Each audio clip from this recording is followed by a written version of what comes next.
Hello, aking mga kakitchenatics. So, eto. Soup naman tayo. Yan, vegetable soup pero may milk. Diba? Diba yung nakaraang mga soup natin is iba naman dito. Vegetable soup siya pero naiba din ito. So, ayan ang mga ingredients natin, yung ating mga gulay. Ayan yung ating mga gulay. So, eto. Mag-start tayo sa ating onions. Yan, ikisa natin siyang maputi yung ating onions. Kaya lang yung ating butter, lalagyan natin ng maliit. Nakalimutan ko dapat yan sa umpisa, pero okay lang kasi malulusaw din naman yan. Diba? Tapos ilagay ko na yung ating, yan yung sinasabi ko sa inyo na mixed ingredients. Ayun, nakabalot na yon, kompleto na yon. Mayroong cardamom, mayroong cinnamon, mayroong basta kompleto. May ginger, may kompleto yan. Tapos, yung ating garlic. Ayan na. Igigisa na rin natin siya. Ayan, igigisa natin siya hanggang sa mag-brown. Tapos, lalagyan na rin natin siya ng asin. Titimplay natin para sumipsip or yung ating onions is lumambot. O, diba? Ayan, pa-brownin natin.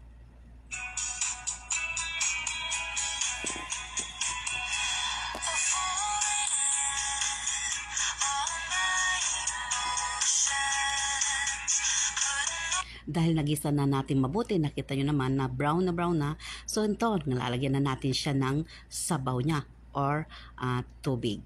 Ayan. Dahil soup, so tinamihan ko ng sabaw. Ayan, medyo marami-rami dahil marami-rami rin yung ating gulay.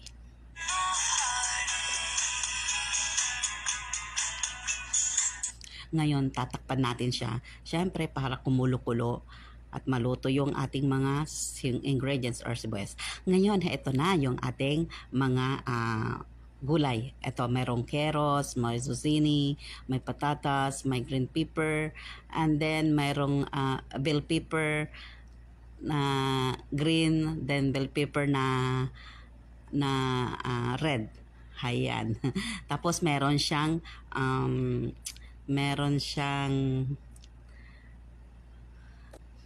yan, celery. Medyo nakalimutan ko. Ayan, so iluluto natin siya ng iluluto pa.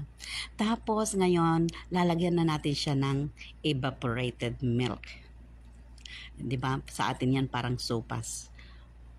Kaya lang ito, walang sahog. Ayan, hindi po ako nagsasahog ng mga gulay or ng soup. Ayan. Walang sahog po ito.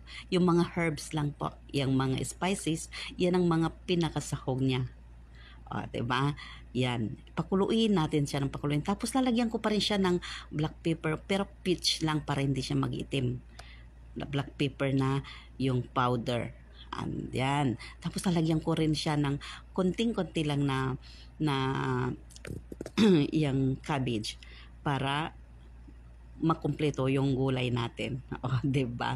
So, masarap yan. Pakuluin natin siya ng pakuluin.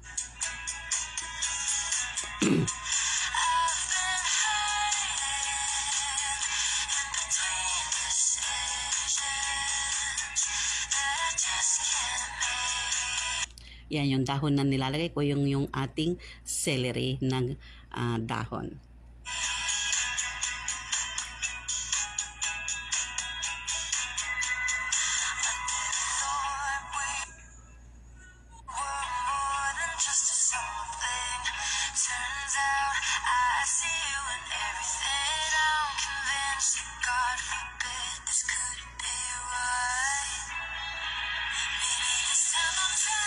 So, heto na yung ating soup.